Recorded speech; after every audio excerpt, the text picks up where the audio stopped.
Hey, good morning. I hope everybody's doing okay. This is Chaplain Dean Alley. I had a moment, and I just wanted to share with you this morning a thought of mine coming out of Matthew's 25:40, and what our responsibility is with it. And my prayer I'm going to put out behind this, but it's, in my opinion, it's one of the most important things. And the verse goes something like, "Verily I say unto you, in as much as ye have done into or unto one of the least of these my brethren, ye have done it unto me." Jesus is saying, if you help somebody in need, somebody that is um, struggling, having a difficult time, maybe it's finances, maybe it's physical, maybe it's spiritual, maybe it's a situation where you have to, maybe it's just sit with them or be with them or whatever that situation is, but letting them know you're there and that you're showing the love of Christ. And I find that rewarding as a chaplain, and as a person. I just feel better. And if I can help, I like to do that. If I can't, I, I can't. But one of the things we have to do is we don't need to gravitate to the rich, to the famous, to the people with the money. We should be focusing on the least. We know Jesus gave us great examples. Teaching moments. A teaching moment is when he goes and sits down with the sinners and the publicans and he eats. And what does the pious, astute, um, obtuse Pharisees? They were completely besides themselves. They were like, "What is he doing?" See, that's the dichotomy. That's the difference there. And these people, um, as Jesus said, they have their reward. They look for attention. Um, you know, we look at movie stars, we look at singers, we look at comedians, we look at all these things. I'm not saying they're bad. Don't take me wrong here. I mean, you have to spit the bones out of whatever it may be that is, um, uh, it's not biblical or not, not healthy. I mean, whatever you put in or in your eyes, um, you are tend to, it comes out through our actions and our communication. So, anyways, um, my point here is there's so many people out there that are in need. I have found, um, I don't want to say, I like to use the word broken. People are broken, um, and in need of help sometimes. And what our job is as Christ followers is to show that love, and to be genuine, and to make sure um, that we are there for them when they need us the most. I mean, most of us do it for our families, right? We do it for our families, friends, and things on that line. But have you done it for somebody you didn't know, or maybe went over to your neighbor and said, "Hey, is there something I could do for you?" Or maybe an elderly person, somebody. The older you get, the less you have around. You don't have your parents. You don't typically have your brothers and sisters, if you do. Um, and some of your friends and high school friends are on the other side of glory, hopefully. Um, so there is a loneliness there that's expected over time. And these folks, they love interaction so much. I say that because when I go to nursing homes and I do Bible studies, they come out of their rooms to sit down and have somebody engage with them.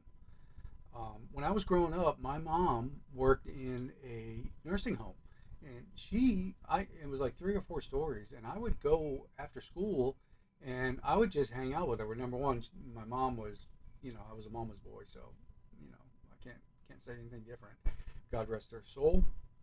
But I would go, and she would always introduce me to different folks that are in the nursing home, and I had an opportunity to see a lot of people, and they had some interesting stories.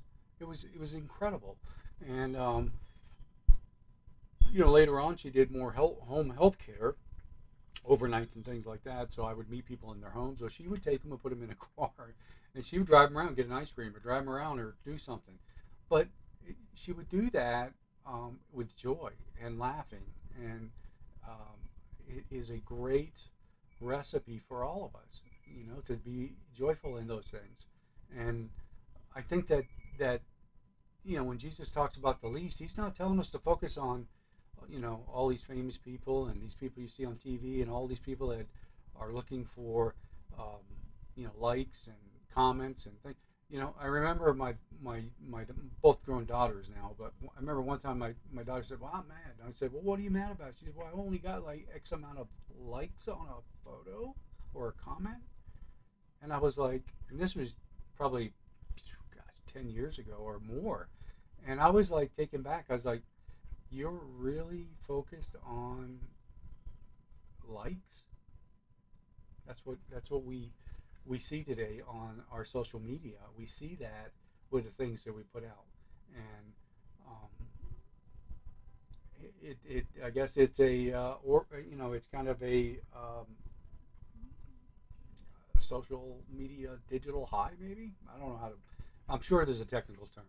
I'd have to look it up. But anyways, so my day today, my prayer, I'll put it out with you, and I basically, I would challenge you to look maybe at yourself a little bit as I look at and reflect at myself today. Am I doing enough to help people out, in my neighbors and different people, in my volunteering?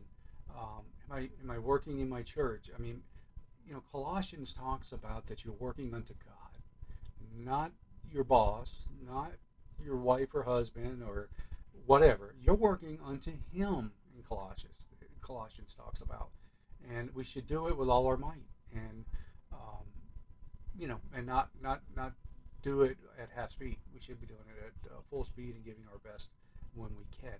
But anyways, I had a moment and I wanted to say hi and put this out, and I think that it helped me reflect today. And as I go through the day, I'm going to think about it, and I'm going to pray, and I'm going to ask God to put the people in front of me and put them in my life that maybe I can be a blessing.